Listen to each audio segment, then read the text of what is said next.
What is up, guys? It is me, Monster58, and welcome back to another video. Today, similar to my Armored Core 6 Fires of Rubicon video, today we're going to be doing a first impressions on the newly released Super Mario Wonder for the Nintendo Switch, the latest installment in the 2D Mario franchise, and personally one of my most anticipated games of this year, behind Armored Core 6 and the Super Mario RPG remake.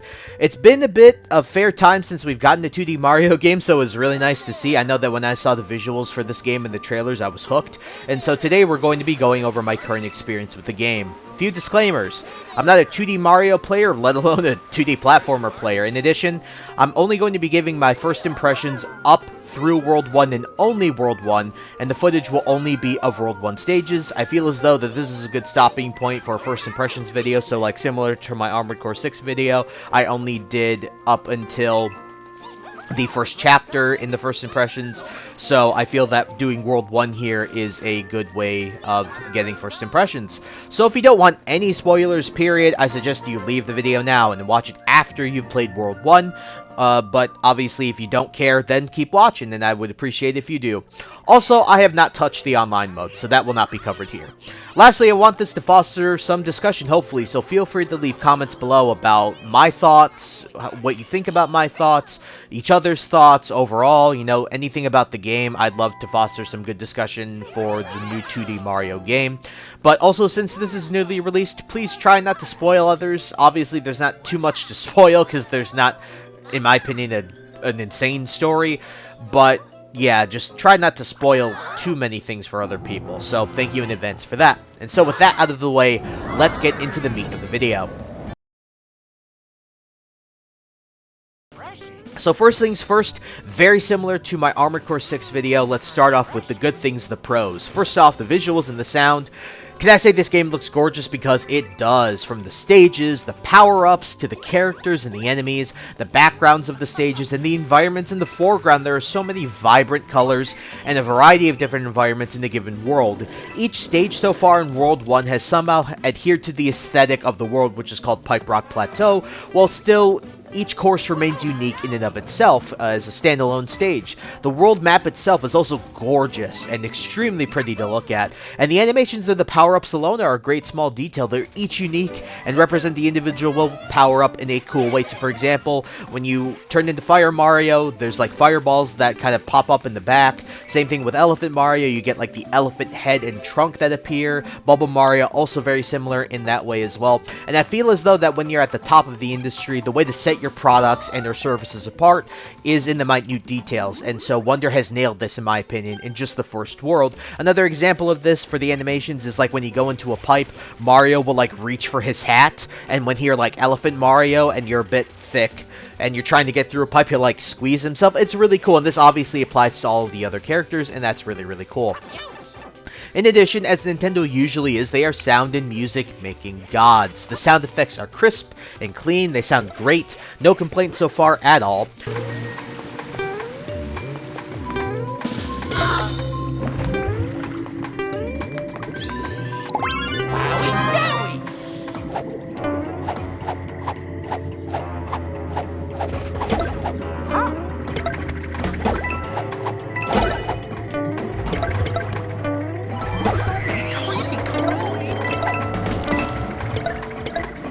And of course, with no surprise, the soundtrack is an absolute banger. I'll give you a few examples here of a couple different songs that I heard. Not going to have a long time for you to listen to these, because I also don't want to get copywritten, but here's a couple of them so you guys can enjoy.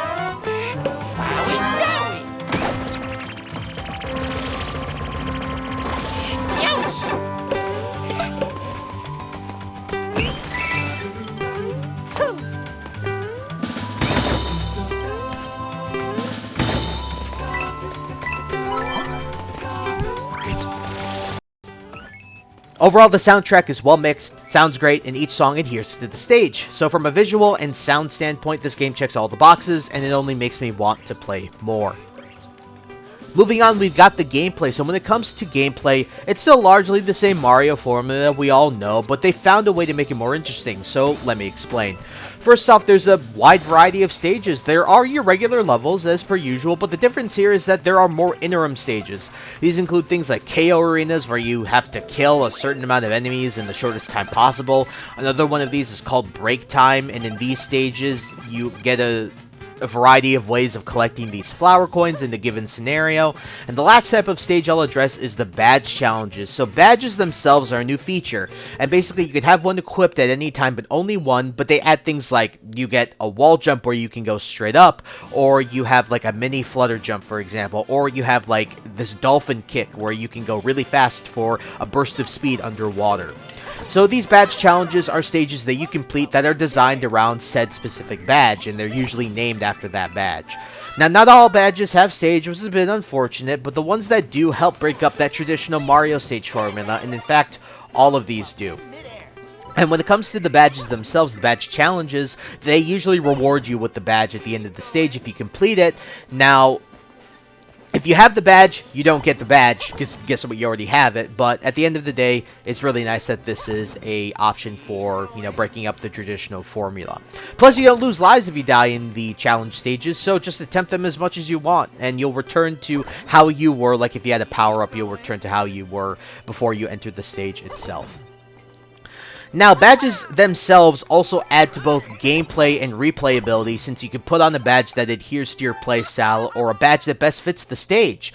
So for example, if you enjoy having that extra wall jump and you want that, you can get that. Or if you want to run really fast and have a higher jump or a flutter jump, you have the ability to do that. So for example, if you have a stage, 2 plus 2 equals 4, but also 3 plus 1 equals 4.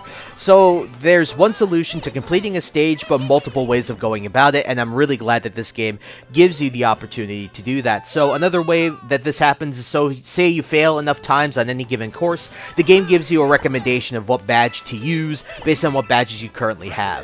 The map also, besides looking very pretty, also makes getting to the courses you want very easy. You can fast travel to any stage or shop in any given world. You just have to scroll between the different worlds. And speaking of the shop, you are able to purchase things like lives and badges. In my opinion, it's a nice touch for people like myself who do not play 2D platformers, because yeah, I suck at them really badly, as I found out playing this game. So enjoy a compilation of my deaths.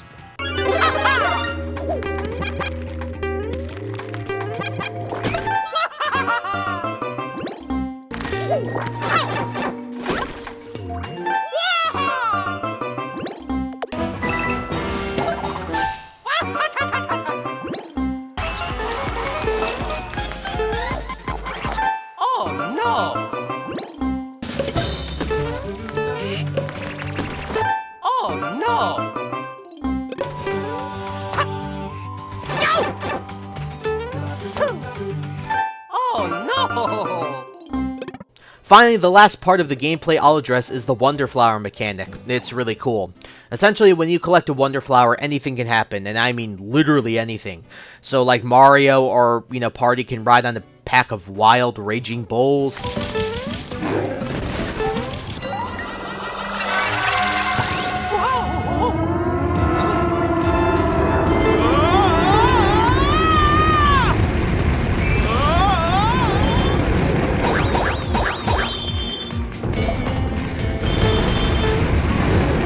Can bounce on a ton of bouncy ball hippos that are way bigger than him.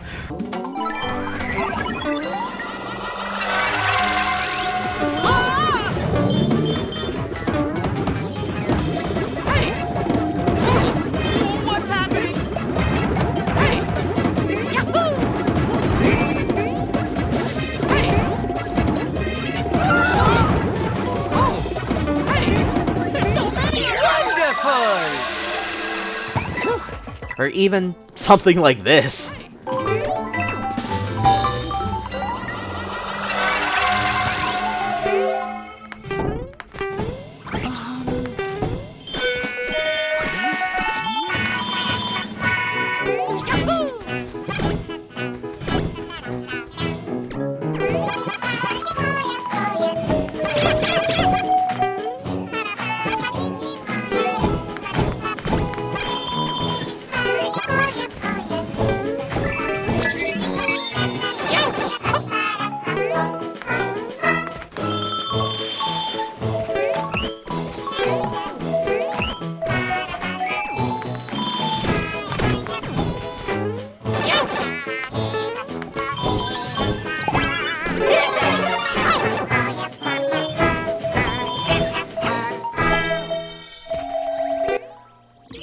You know, the last thing I was expecting to hear in this game was a Piranha Plant chorus, but yeah, like I said, super unique. However, the Wonder Flowers themselves aren't necessarily the easiest to find or acquire. They require some looking, and that's really cool because it forces you to actually, you know, play the stage and go out of your way.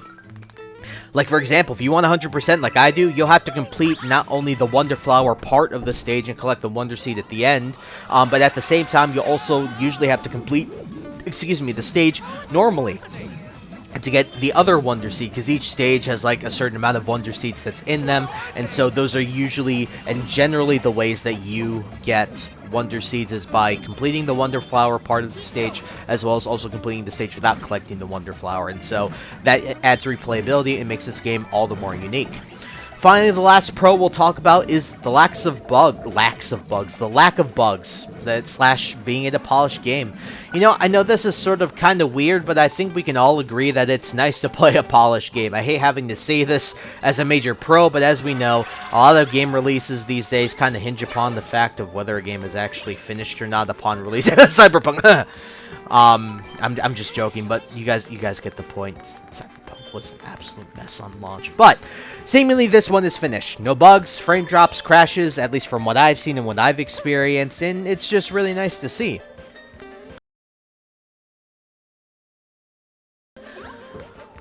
Next, we have to talk about the cons, you know, the bad things in my opinion of this game. First off, the story. Now, I think the story works, but it's not groundbreaking. It's the same old Mario and friends are doing something fun, and then BAM! Bowser's here and ruins everything. It doesn't change the game, but it's fine. I mean, the only reason I'm really listing it as a con is because it's not really anything different from what we've seen with Mario. It's just that it's a new power that Bowser wants. Bowser wanted, I think, the power of the Lumas in Super Mario Galaxy, and now all he wants is the Wonder Power. And in Super Mario Odyssey, he wanted to, I think, make Peach's Bride, if I recall correctly. It's been a long time since I played Odyssey, but you get the idea. It's not that much different, right? And there's not a robust story with insane character development and exposition and climax. It's Mario. Simple.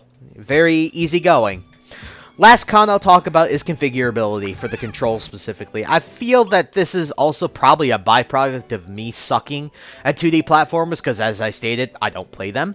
But I wish there was more configurability in the controls. I'm not a fan of like how your action button, which is like your fireball throwing button, for example, being the same button as your sprint button, which you have to hold down. I don't know, I just wish that there was more options for configuring your controls, because like if you want to swap your jump and your action button and your dash button, you know, sprint button, there's only two options, and it's kind of like, well, I wish I could change it even more. And I get that it's kind of like for ergonomics, but at the same time, I don't know, I just wish that there was more configurability. That's my opinion, especially after playing a game like Armored Core 6 for the past month. That's like my main game for the past month. There's a lot of configurability with those controls. With this, there really isn't all that much in comparison. So, yeah, I might be sort of biased, you know, in comparing the two, because obviously they're wildly different genres. But at the same time, I just wish there was more configurability. I don't think that's too much to ask.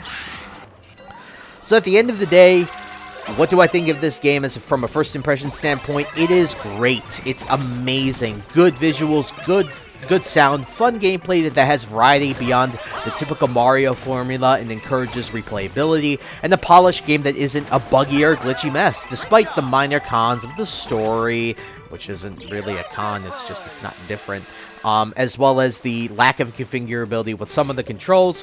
Honestly, from first impressions, I recommend you go get this game, and I don't think you'll be disappointed, especially if you are a Mario fan. But yeah, that's all I have from, you know, my thoughts about Super Mario Wonder. So I can finally say, in my opinion, from our first impressions, it's wonderful.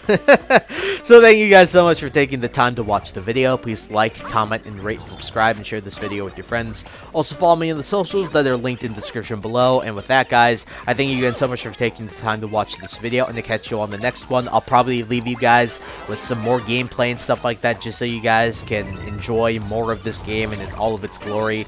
And, well, I hope y'all have a wonderful day. Peace.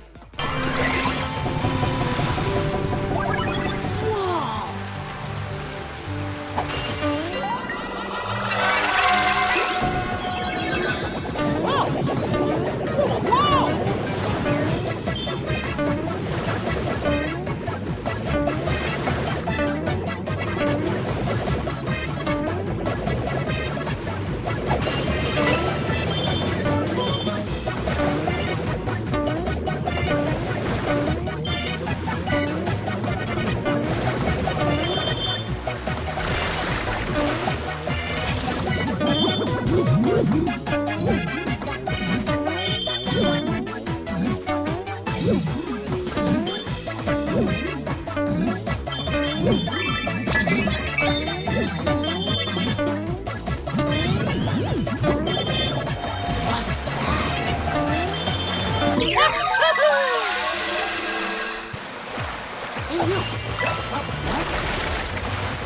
Bye-bye.